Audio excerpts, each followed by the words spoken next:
सौदे की शादी 116-120। क्या कहा तुमने? ये ड्रेस किसी और ने ले लिया? आई डोंट केयर, मुझे फर्क नहीं पड़ता है। मुझे ये ड्रेस बेहद पसंद आई और मैं इस ड्रेस को लेना चाहती हूँ। उस लड़की से बोलो वो किसी दूसरी ड्रेस को ले सकती है, मगर ये ड्रेस अब मैं लेने वाली हूँ। इस ड्रेस को देखकर लगता है जैसे ये मेरे लिए ही बनी हुई है और मैं इस ड्रेस में एकदम परफेक्ट लगूंगी। वो लड़की काफ़ी ज़्यादा घमंड के साथ ही बोली। पर मैडम, हम ऐसा नहीं कर सकते हैं, ये यहाँ का रूल नहीं है। इस मॉल में अगर कोई पहले किसी सामान या दूसरी चीज़ों को पसंद करता है तो उस इंसान की हो जाती है जो पहले पसंद करता है।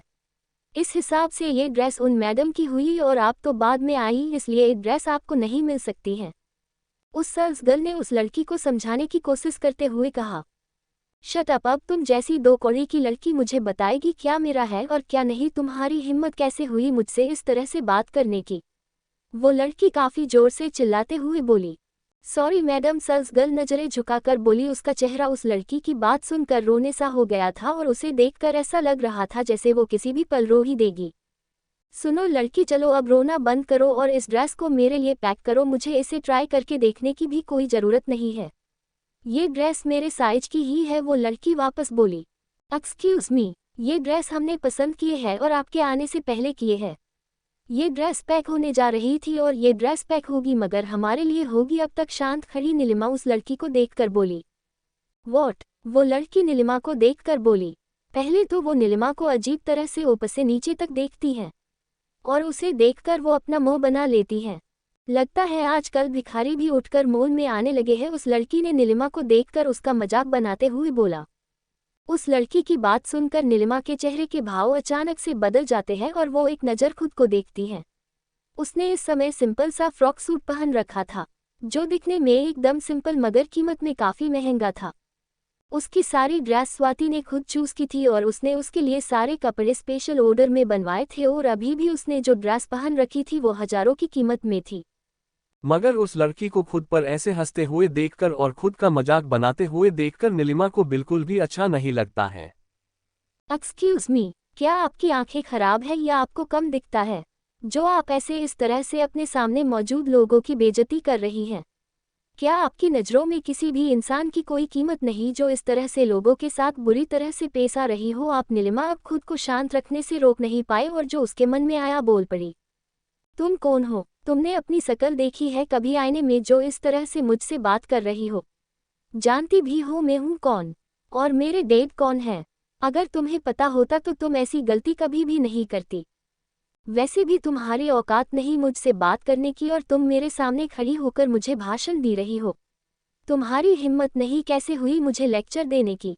क्या तुम्हें अपनी जान प्यारी नहीं जो तुम मुझसे उलझ रही हो? वो लड़की बेहद गुस्से में चिल्लाई। औकात की बात आप नहीं करें तो आपके लिए ही बेहतर होगा मिस, क्योंकि आपके संस्कार और आपके बातों के तरीके से आपकी औकात साफ नजर आ रही है कि आपकी औकात कितनी है और कितनी नहीं। और क्या हुआ अगर आप अमीर है? अगर आप अमीर है इसका मतलब ये नहीं जो आप अपने से कम की बेइज्जती करो या उसे उल्टा सीधा बोला। और क्या कहा आपने? मुझे मरने का शौक है इसलिए मैं आपसे उलझ रही हूँ। तो प्लीज मैम बताएं आप कौन है? क्या आप इस शहर की नई कलेक्टर है या इस देश की प्रधानमंत्री जो आप मुझे अभी और इसी पल जान से मरवा सकती हो? नीलिमा बिना डरे हुए है उस लड़की की आंखों में आंखें डालकर बोली। लड़की, तुम अपनी हद पार कर रही हो। ना ही तुम्हारे पास अच्छी शक्ल है और ना ही लोगों का ध्यान अपनी तरह अट्रैक्ट करे ऐसी बॉडी है, ऊपर से तुम्हारे फिगर का साइज भी काफ़ी छोटा है, तुम दिखने में भी एवरेज हो। तुम्हारे पास कुछ भी ऐसा नहीं जो तुम खुद पर घमंड करो। वो लड़की नीलिमा का मजाक बनाते हुए बोली। हम जो है जैसे है अपने आप में खुश है और हमें आपकी तरह सुंदर बनने का बिल्कुल भी शौक नहीं है, क्योंकि हम बदसूरती के साथ ही काफ़ी ज़्यादा खुश है। और रही बात इस ड्रेस की तो ये ड्रेस हमारी है और ये हमारे लिए पैक होने जा रही है और हम इसे लेने के लिए कैपेबल है, तो क्यों हम इस ड्रेस को छोड़ दे, वो भी एक घमंडी और बिगड़ी हुई लड़की के लिए? नीलिमा उस लड़की को ऊपर से नीचे तक देखते हुए बोली। रॉन्ग, तुमने ये ड्रेस मुझसे पहले देखी होगी, आई डोंट केयर, मगर ये ड्रेस अब मुझे पसंद आई है और मुझे जो पसंद आता है मैं उसे छोड़ती नहीं हूँ, इसलिए ये ड्रेस भी मेरे साथ ही जाएगी, तुम कुछ और देख सकती हो। वैसे भी सुंदर चीजें सुंदर लोगों पर ही जचती है और ये ड्रेस मेरे साइज की है और मुझ पर एकदम परफेक्ट लगेगी। इसके तो कफ भी मेरे साइज के है और मेरी बॉडी के हिसाब से ही ये डिज़ाइन की गई है। तुम पर ये ड्रेस बिल्कुल भी अच्छी नहीं लगेगी। तुम तो किसी कांटे की तरह पतली रखी हो, तुम्हें देखकर ऐसा लग रहा है जैसे अगर किसी ने तेज पंखा भी चलाया तो तुम उड़ते हुए कहीं दूर ना चली जाओ। इतना बोलकर वो लड़की जोर से हंसने लगती है। उस जगह पर हो रहे तमाशे को देखकर आसपास मौजूद लोग वहां पर भीड़ लगाने लगते हैं और हो रहे तमाशे को देखने लगते हैं। तो दूर खड़े सिया और वरुण का ध्यान जब जाता है नीलिमा उनके साथ नहीं है, ये देखकर वो दोनों है डर जाते हैं। ये नीलू कहाँ पर रह गई? सिया इधर उधर देखते हुए बोली। चलो चलकर देखते हैं, मगर ये शोर कैसा और इतनी भीड़ कैसी? वरुण एक तरफ इशारा करते हुए बोला। मुझे कैसे पता हो सकता है, चलो चलकर देखते हैं, सिया वरुण का हाथ पकड़कर बोली और वो दोनों भीड़ की तरफ बढ़ने लगते हैं। आपको नहीं लगता आप अपने आप पर कुछ ज्यादा है घमंड करती हो? इतना घमंड करना भी अच्छी बात नहीं, क्या पता कोई दिन ऐसा आए जब आपका घमंड पूरी तरह से चकनाचूर हो जाए और आपके पास कुछ भी ना रहे, ना ही पैसा और ना ही कोई ऐसा जो तुम्हें चाहने वाला हो। नीलिमा उस लड़की को घूरते हुए बोली। अब नीलिमा को उस लड़की को देखकर बिल्कुल भी अच्छा नहीं लग रहा था। ना ही उसे अब इस लड़की से बहस करनी थी जिस कारण वो उससे नजरें हटा लेती है। तो वो लड़की गुस्से में घूर कर नीलिमा को ऐसे देखती है जैसे वो अभी के अभी नीलिमा की जान ही ले लेंगी। एक्सक्यूज मी, क्या आप इस ड्रेस को जल्दी से पैक करवा सकती हैं? हमें इस जैसी बदतमीजी लड़की से बहस करने का कोई शौक नहीं है और ना ही हम इस लड़की के मुंह लगना चाहते हैं। नीलिमा शांति से सर्ल्स गर्ल को देखकर बोली। मैं अभी इस ड्रेस को पैक करवा देती हूँ, वैसे भी जो रूल है उस हिसाब से ये ड्रेस आपकी हुई। इतना बोल जैसे ही वो सर्ल्स गर्ल वहां से जाने को हुई उस लड़की ने उसका रास्ता रोक लिया। अब तक वहां पर सिया और वरुण वहां आ चुके थे और वो नीलिमा को इतने सारे लोगों की भीड़ में देखकर हैरान होते हैं। क्या तुम्हें समझ नहीं आता? मैंने कही ये ड्रेस मुझे चाहिए, तो फिर तुम इस लड़की को कैसे ये ड्रेस दे सकती हो जब उसकी औकात भी नहीं इसे खरीदने की? वो लड़की भीख बनते हुए बोली। अब वो सर्ल्स गर्ल हैरान हो जाती है और लाचारी के साथ ही नीलिमा को देखने लगती है। हम इस ड्रेस को नहीं छोड़ने वाले और इस जैसी लड़की के लिए तो बिल्कुल भी नहीं। जैसे ही नीलिमा ने इस बात को बोली सिया झट से उसके पास गई और उसके कंधे पर हाथ रखा बोली। क्या हो रहा है ये सब? सिया की बात सुनकर नीलिमा उसे सारी बात बता देती है। तब तक उस मॉल का मैनेजर भी वहां पर आ जाता है और जैसे ही सर्ल्स गर्ल मैनेजर को देखती है तो उसे सारी बात बता देती है। सारी बात सुनने के बाद मैनेजर नीलिमा को देखकर बोला। मैम, क्या आप इस ड्रेस को लेना चाहती हैं? बिल्कुल, ये ड्रेस हम लेना चाहते हैं और अगर आप जल्दी से इसे पैक कर देते हो तो हम इसे लेकर यहाँ से जाना चाहेंगे। नीलिमा बिना डरे या रुके बोल पड़ी। नहीं, ये ड्रेस मैं लूंगी, ये ड्रेस मुझे पसंद आई है, वो लड़की वापस से बोली। लगता है तुम इस मॉल से ब्लैक लिस्ट होना चाहती हो, सिया उस लड़की को देख गुस्से में बोली। सिया की बात सुन और वो लड़की सिया को घूर कर देखते हुए ही बोली, तुम जैसी गरीब लड़की को लगता है तुम मुझे इस मॉल से ब्लैक लिस्ट भी कर सकती हो? वो लड़की इतराते हुए घमंड से बोली। ऑफ कोर्स मैं ऐसा कर सकती हूँ, सिया भी घमंड के साथ ही बोली, क्योंकि उसे अच्छी तरह से पता था इस जैसी बिगड़ेल बाप की बेटी से किस तरह बात करनी चाहिए।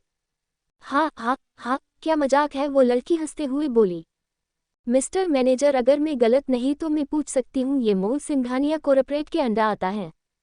हाँ मैम, ये मॉल सिंघानिया परिवार का ही मॉल है, मैनेजर पोलाइट होते हुए बोला। और अगर कोई सिंघानिया किसी को ब्लैक लिस्ट करना चाहता है तो क्या वो ऐसा कर सकता है? सिया बड़ी ही अकड़ के साथ बोली। बिल्कुल मैम, अगर इस मॉल के मालिक मतलब सिंघानिया परिवार में से कोई भी किसी को भी ब्लैक लिस्ट करना चाहे तो वो ऐसा कर सकता है, बकाउस ये मॉल उनका ही है, मैनेजर शांत लहजे में बोला। मैनेजर, तुम मुझे इंटेलिजेंट लगते हो और तुम्हें समझ आना चाहिए किसकी कितनी बड़ी औकात है और कौन क्या खरीद सकता है। इसलिए खुद का और मेरा, हम दोनों का समय बर्बाद ना करते हुए मुझे ये ड्रेस पैक कर दो और इस तमाशे को बंद करो। वैसे भी तुम्हें लगता है इस लड़की की औकात भी हो सकती है इस ड्रेस को खरीदने की? वो लड़की अभी भी नीलिमा से हार मानने के लिए बिल्कुल भी तैयार नहीं थी, ना ही वो किसी लड़की से हार मानना चाहती थी। इसलिए वो अपने पर्स में रखा अपना चमचमाता हुआ कार्ड निकाल कर मैनेजर के सामने कर देती है।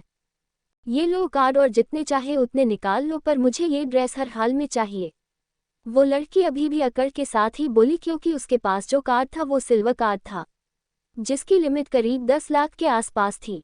वो लड़की उस कार्ड को मैनेजर की तरफ कर ऐसे देखने लगती है जैसे वो नीलिमा का मजाक बना रही हो और मैनेजर से बोल रही हो, नीलिमा की कोई औकात नहीं उसके आगे और ना ही वो उस ड्रेस को खरीदने के काबिल भी है।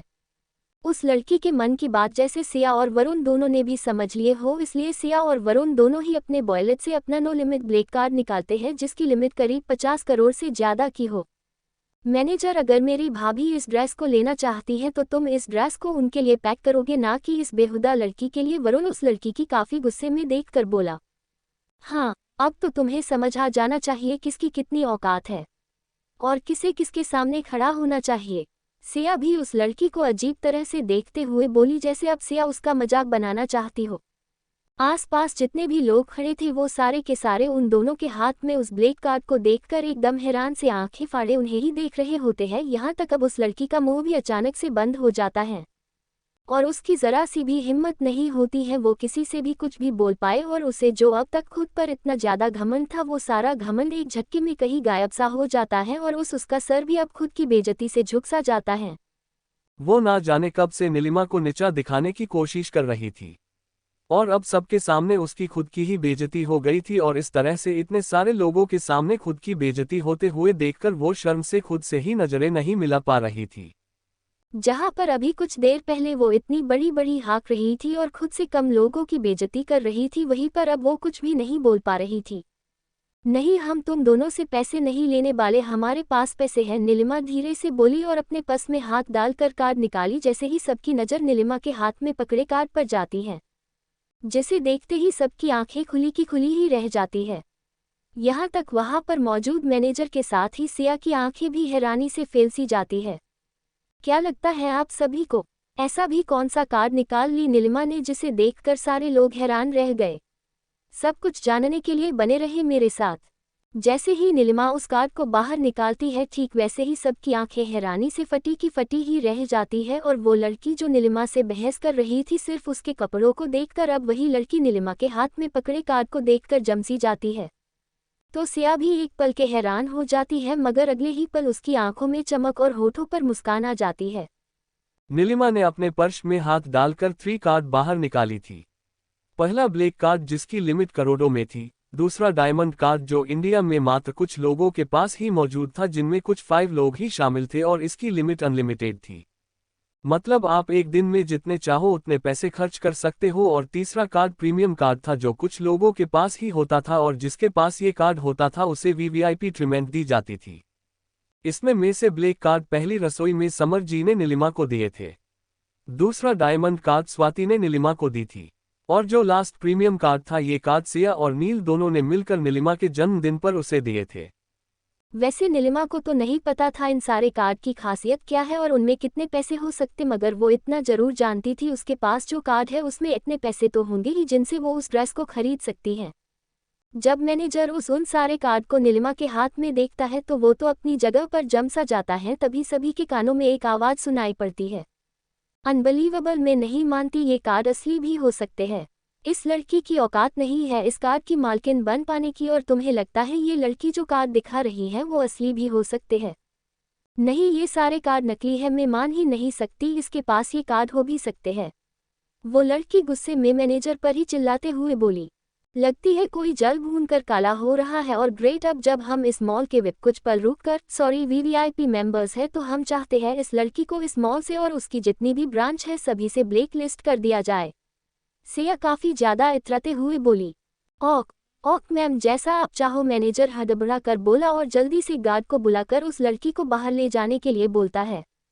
नहीं, छोड़ो मुझे, तुम लोग मेरे साथ ऐसा नहीं कर सकते हो। मैं केस करूंगी तुम्हारे इस मॉल पर, तुम लोग मेरे साथ गलत कर रहे हो। वो लड़की चिल्लाते रहती है मगर गार्ड उसकी एक नहीं सुनते हैं और उसे अपने साथ बाहर ले जाकर मेन गेट से ही बाहर फेंक देते हैं। आपको जो भी परेशानी हुई उसके लिए मैं माफी चाहता हूँ मैम, मैनेजर सर झुकाकर नीलिमा से बोला। कोई बात नहीं, आप माफी मत मांगिए, बस आप इस ड्रेस को पैक कर जल्दी से हमें दे दीजिए, हम इस जगह पर अब और नहीं रुकना चाहते हैं। नीलिमा उस मैनेजर से बोली। जी मैम, बस 5 मिनट, इतना बोल वो नीलिमा के हाथ से डायमंड का कार्ड लेकर बिल पे करने चला जाता है। दूसरी तरफ स्वाति अपनी डायमंड कंपनी में अपनी प्रेसिडेंट की चेयर पर आंखों को बंद किए हुए बैठी थी और उसके केबिन में लगी बड़ी सी टीवी में न्यूज चल रही थी, जहां पर अब सब कुछ शांत हो चुका था। कुछ समय पहले उसके बेटे के ऑफिस के बाहर जो भी मीडिया वाले थे और मिसेस कपूर जो भी तमाशा कर रही थी, वो सब कुछ अब एकदम शांत सा हो गया था। और अंश ने उसको शांति से ही हैंडल कर लिया था। सब शांत होते देखकर स्वाति खामोश सी अपनी चेयर पर अपना सर टिकाए ही बैठी हुई थी। किसी को नहीं पता था उसके दिमाग में चल क्या रहा है और वो क्या सोच रही है। स्वाति के सामने ही उसका मैनेजर, जो करीब 50 साल का हो चुका था, जो स्वाति के वफादारों में से एक था, वो खड़ा हुआ था और स्वाति के कुछ बोलने का इंतजार कर रहा था। मगर स्वाति तो खामोश सी बैठी हुई थी। तभी स्वाति के सामने लगे टेबल पर रखा मोबाइल अचानक से बिप करता है और उस पर नोटिफिकेशन की आवाज़ आती है। उस आवाज़ को सुनकर स्वाति की आंखें धीरे से खुलती हैं और वो अपनी आंखों को खोल टेबल पर रखे मोबाइल को उठाकर देखती है तो उसकी आंखें हैरान हो जाती है। उसके मोबाइल में बैंक का मैसेज आया था जिस पर 80 लाख डेबिट हुए हैं, इसका मैसेज आता है। स्वाति की आंखें उस मैसेज को देखकर पहले तो हैरान हो जाती है और सोच में पड़ जाती है उसके अकाउंट से इतने पैसे कैसे डेबिट हुए हैं। मगर कुछ सेकंड बाद ही उसे कुछ याद आता है जिसे याद कर उसकी आंखों की हैरानी हद सी जाती है। स्वाति के लिए 80 लाख रुपए कोई बड़ी बात नहीं थी। वो एक काफ़ी बड़ी डायमंड कंपनी की प्रेसिडेंट है और उसके एक महीने का खर्चा ही 5 करोड़ से ऊपर का था। इसलिए उसे इस छोटी सी रकम से कोई फर्क नहीं पड़ा। मगर वो जानना चाहती थी उसके अकाउंट से जो पैसे गए हैं वो किस जगह पर खर्च हुए हैं। स्वाति का सेक्रेटरी उसे ही देख रहा था मगर उसे समझ नहीं आ रहा था स्वाति के दिमाग में आखिर चल क्या रहा है। क्या हुआ मैडम, क्या कोई बड़ी बात है? असिस्टेंट नजरें झुकाकर बोला। नहीं, कुछ खास नहीं, स्वाति बिना किसी भाव के बोली और सामने रखे पेपर्स को देखकर वो उन्हें पढ़ने लगती है। दूसरी तरफ बॉस, सब कुछ हमारे कंट्रोल में आ चुका है। जिस चैनल से आए न्यूज रिपोर्टर ज्यादा बढ़ा चढ़ाकर बातें फैला रहे थे उनके चैनल बैन कर दिया गया है और कुछ चैनल को खरीद लिया गया है। मगर मुझे नहीं लगता वो औरत मिसेस कपूर वो शांत भी बैठेगी। वो जरूर कुछ ना कुछ करेगी। असिस्टेंट जो उसके मन में था वो बोल पड़ा। क्या हमारे शेयर की कीमत गिरनी बंद हुई? अंश स्टॉक मार्केट की न्यूज देख रहा था और बिना सामने खड़े लड़के की तरफ देखकर बोला। यश बॉस, अब हमारे शेयर की कीमत घटने की जगह बढ़ने लगी है और अब तुम जा सकते हो। अंश इमोशनलेस होकर बोला। अपने बॉस की बात सुनकर असिस्टेंट जल्दी से वहां से बाहर निकल जाता है। इधर कार में, ओहो, मुझे नहीं पता था मेरी जान इतनी ज्यादा अमीर भी हो सकती है। सिया नीलिमा को छेड़ते हुए बोली। हम अमीर नहीं है, हम बस मामूली से इंसान हैं, नीलिमा धीरे से बोली। ओक ओक, मान ली तेरी बात, मगर मुझे समझ नहीं आया जिस लड़की की जुबान कभी किसी के सामने नहीं खुली उसकी जुबान आज एक अनजान लड़की के सामने कैसे खुल गई? भाई, ये चमत्कार कैसे हो गया? सिया थोड़ी एक्टिंग करते हुए बोली। कोई चमत्कार नहीं हुआ है, वो तो बस हमें वो ड्रेस चाहिए थी इसलिए।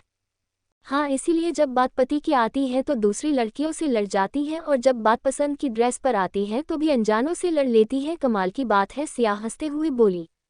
सिया अभी हंस ही रही थी उतने में ही सामने से कुछ उड़ते हुए आता है और उनकी गाड़ी पर गिरता है। ये देखकर नीलिमा और सिया दोनों की तेज चीख निकल पड़ती है। सिया और नीलिमा आपस में बातें कर ही रही थी और वरुण उन दोनों का ड्राइवर बना खामोशी से दोनों की बातें सुनकर मुस्कुरा रहा था। तभी अचानक से वरुण एक ब्रेक के साथ ही अपनी कार को रोक देता है। इस तरह अचानक से कार रुकने की वजह से सिया और नीलिमा दोनों ही सामने की तरफ झुक जाती है और दोनों के ही सर सामने सीट से टकरा जाते हैं, जिस कारण दोनों की तेज दर्द भरी आह निकल पड़ती है। वरुण, क्या कर रहे हो?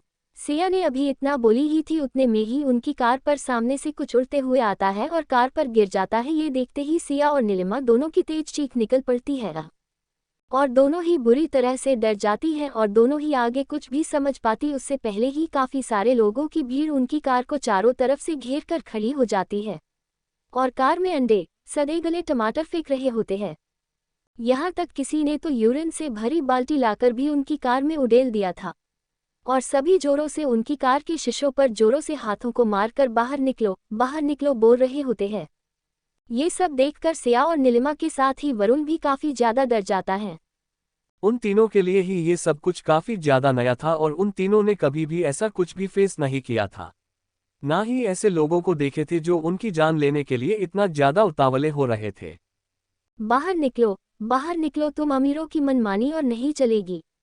बाहर निकलो, ये बोलते हुए ही वो सारे ही लोग जोरों से गाड़ी के कांचों को ऐसे पिट रहे थे जैसे वो लोग गाड़ी में लगे शीशों को तोड़ ही देंगे।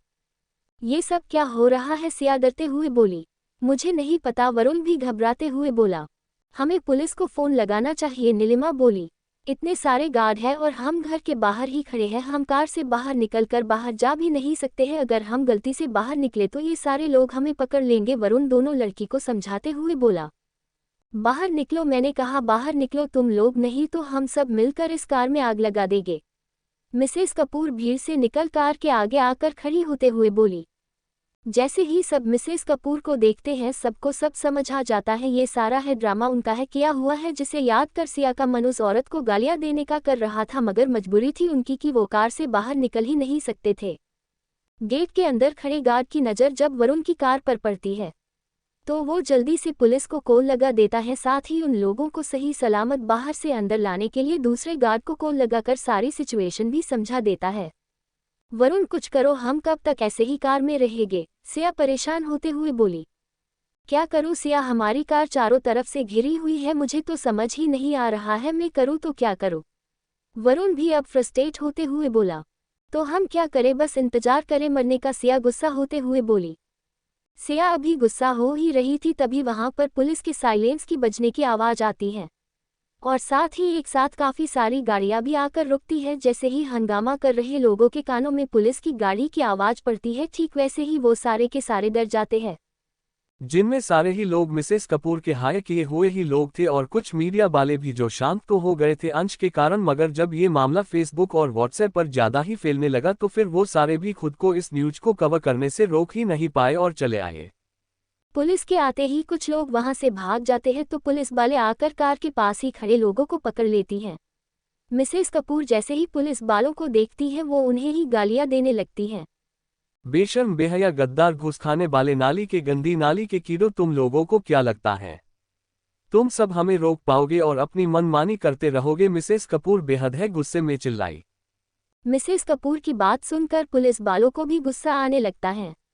तभी नीलिमा कार का डोर खोलकर जैसे ही बाहर निकलती है मीडिया वाले उसे घेर लेते हैं और उस पर सवालों की बौछार लगा देते हैं। मैडम क्या ये सच है आपने अपने बच्चे को खो दिया? क्या आपका मिसकैरेज मिस निया के कारण हुआ है, जो आप लोगों ने अपने पावर का इस्तेमाल कर उन्हें जेल भेज दिया? मैडम आपको नहीं लगता जो आप लोग कर रहे हैं मिस निया के साथ वो काफ़ी ज़्यादा गलत है? क्या आप लोगों को भगवान से डर नहीं लगता? जो आपने किया उसका बदला वो आप लोगों से ले। आप लोगों को मिस निया पर किया गया केस वापस लेना चाहिए। क्या आप लोगों को नहीं लगता छोटी सी बात का आप सब कितना बड़ा बखेड़ा बना रहे हैं? क्या आपको नहीं लगता आपके साथ जो हुआ वो हादसा भी हो सकता है, तो इस तरह से इतनी सी बात के लिए किसी को जेल भेज देना सही होगा? मैडम क्या आप एक मिसकैरेज की वजह से एक लड़की की जिंदगी बर्बाद कर देगी? क्या आपको नहीं लगता आप वापस से माँ बन सकती है, मगर जो आप लोग मिस निया के साथ कर रहे वो कुछ ज़्यादा ही गलत है। ऐसे ही एक के बाद एक सवालों की लाइन नीलिमा के आगे लगा देते हैं वो सारे ही मीडिया रिपोर्टर। जब सिया और वरुण देखते हैं उन लोगों ने किस तरह से नीलिमा को घेर कर रखा है तो वो दोनों भी जल्दी से नीलिमा के पास आ जाते हैं और जैसे ही नीलिमा का हाथ पकड़ वो दोनों जैसे ही उसे वहां से ले जाने को होते हैं, ठीक वैसे ही नीलिमा की गुस्से से भरी तेज आवाज सबके कानों में पड़ी। नीलू चल यहाँ से, तुझे किसी की किसी भी बातों का जवाब देने की कोई भी जरूरत नहीं है, हम वहाँ भी चलिए यहाँ से। वरुण भी उसके हाथ को पकड़कर बोला। बेशर्म लड़की कहाँ जा रही है? मेरी बेटी को जेल भेजकर खुद आराम से घर जा रही हैं। नहीं जाने दूंगी, किसी को भी यहाँ से जाने नहीं दूंगी। तुम लोगों ने खुद गलती की और सजा मेरी बेटी को दे रहे हो। खुद से अपना बच्चा संभाला नहीं गया और तू मेरी बेटी पर इल्जाम लगा रही है। मिसेस कपूर काफी ज्यादा गुस्से में नीलिमा की तरफ उसे मारने के लिए झपटती है, मगर इससे पहले वो नीलिमा के करीब भी जाती उससे पहले ही वरुण नीलिमा के सामने आ जाता है और गुस्से में ही उस औरत को देखकर चिल्लाया, बस बहुत हुआ आप सबका तमाशा अब और नहीं। तमाशा में नहीं तुम लोग कर रहे हो, तभी तो पैसा और पावर का गलत इस्तेमाल करके मेरी बेटी पर झूठा इल्जाम लगाया और उसे जेल भेज दिया। मिसेस कपूर जोर से चिल्लाई, बस बहुत हुआ आप सभी की बातें और आप सबके सवाल। नीलिमा अचानक से गुस्से में ही जोर से चिल्लाई। नीलिमा की बात सुनकर सारे लोग उसे ही देखने लगते हैं तो मीडिया वाले उसके सामने माइक कर देते हैं। क्या कहा आप लोगों ने? हम और हमारा परिवार झूठा इल्जाम लगाकर किसी लड़की को जबरदस्ती जेल भेज रहे हैं और अपने पावर और पैसों का गलत इस्तेमाल कर रहे हैं। आप लोगों को क्या लगता है हमारा परिवार कोई भी सड़क छाप परिवार है जो ऐसे ही किसी पर भी इल्जाम लगा देगा या बिना किसी वजह से किसी भी इंसान को जेल भेज देगा? इन आंटी की बेटी निया उसने पहले हमारे पति को सेड्यूस करने की कोशिश की, ये जानते हुए भी वो शादीशुदा है। और जब वो हमारे पति को सेड्यूस नहीं कर पाई था हमारे घर में आई ये बोलकर उसके मोम डैड इंडिया में नहीं है और वो अकेले रह नहीं सकती है। हमारे पापा ने बिना सोचे समझे उस लड़की को अपने घर में जगह दी, घर का सदस्य माना। और उस लड़की ने क्या किया, जानबूझकर जब हम सीढ़ियों से उतरने वाले थे तब तेल डाला, जिसकी इस हरकत से हम सीढ़ियों से गिर पड़े और हमारा बच्चा हमें छोड़कर चला गया। और अगर इस जुर्म में हमने और हमारे परिवार ने उस लड़की को जेल भेज भी दिया तो क्या गलत किया। हमारी जगह कोई और भी होता तो यही करता जो हमारे घर वालों ने किया। वैसे भी वो लड़की इसी लायक है। नीलिमा इस बार आंसू के साथ गुस्सा लिए बोली, मानते हैं आपने अपना बच्चा खोया, मगर आप वापस से भी तो प्रेग्नेंट हो सकती है। अभी आप यंग है और कम उम्र की है, मगर इस तरह से आपकी वजह से एक लड़की की जिंदगी खराब हो रही है, ये गलत बात है। एक रिपोर्टर नीलिमा से बोला, गलत बात? अरे गलत तो हमारे साथ हुआ है। हम पहली बार मां बनने वाले थे और पहली ही बार में हमने हमारे बच्चे को खो दिया, सिर्फ और सिर्फ उस लड़की की वजह से। और क्या बोले आप, हम वापस से मां बन सकते हैं? तो बताएं आप, क्या आप इस बात की गारंटी दे सकते हो हम सच में वापस से मां बन सकते हैं? बोलो, जवाब दो। क्या आपको नहीं पता है दुनिया में ना जाने कितने ही ऐसे लोग हैं जिनके साथ काफी बुरा हादसा हुआ है। कुछ लोग अपने पहले ही बच्चे को गिरा देते हैं ये सोचकर उन्हें अभी बच्चा नहीं चाहिए, वो बाद में बच्चा करेंगे, मगर जब वो बच्चे की उम्मीद करते हैं, उसे पाना चाहते, तो उन्हें पता चलता है वो अब कभी भी पेरेंट्स नहीं बन पाएंगे। और ना जाने कितने ही लोग ऐसे भी हैं जिनका अचानक से मिसकैरेज हो जाता है और वापस से लाख कोशिश और इलाज करने के बाद भी वो वापस से माँ बाप नहीं बन पाते हैं। दुनिया में ऐसे हजारों लोग हैं और ये बात तो आप सभी को अच्छी तरह से मालूम होगी ही। न्यूज रिपोर्टर होना आप सभी, तो आपको ये बात हमसे ज़्यादा मालूम होनी चाहिए। आप सबको क्या लगता है, बच्चा क्या आसमान से टपक जाता है या बाजार में मिल जाता है जो हम छोटी सी बात का पतंगड़ बना रहे हैं? बात छोटी नहीं है, ना ही उस लड़की ने जो किया वो छोटा सा क्राइम है। उसने एक जान ली है, भले ही वो दुनिया में ना आई हो, मगर फिर भी उसने एक हत्या तो की ही है और उसकी सजा उसे मिलकर रहेगी। हमारा बच्चा हमारे लिए हमारी पूरी दुनिया थी, मगर उस लड़की की वजह से वो हमसे दूर हो गया और इस बात की कोई उम्मीद भी नहीं है हम अभी वापस से प्रेग्नेंट हो भी पाएंगे या नहीं। ये बोलते हुए ही नीलिमा की आंखें नम हो जाती हैं और मोटे मोटे आंसू उसकी आंखों से बहने लगते हैं। जिसे ऐसे आंसू बहाते हुए देखकर सिया धीरे से उसके कंधे पर अपना एक हाथ रख देती है। तो नीलिमा भी धीरे से उसकी तरफ देखती है। नीलिमा की बातों को सुनकर मिसेस कपूर की आंखें गुस्से से भर जाती है। लड़की, झूठ बोलना बंद कर, बकवास कर रही है तू। अपनी गलती मेरी बेटी पर थोपना बंद कर, नहीं तो मैं तेरी जान ले लूंगी। इतना बोलकर वो जैसे ही नीलिमा की तरफ आगे बढ़ने को होती है, ठीक वैसे ही वहां पर गार्ड आ जाते हैं और नीलिमा और उस औरत के बीच खड़े हो जाते हैं। आप अंदर जाइए सर, मैडम हम इन लोगों को संभालते हैं, एक गार्ड उन तीनों से बोला। भाभी चलिए यहाँ से, इतना बोलकर वो नीलिमा का हाथ पकड़ उसे गेट से अंदर ले जाता है और उनके अंदर जाते ही गार्ड भी जल्दी से गेट बंद कर देते हैं। कुछ ही देर में पुलिस वहां पर मौजूद लोगों को भगा देती है, साथ ही इस तरह से हंगामा मचाने की वजह से मिसेस कपूर को भी अपने साथ ले जाती है।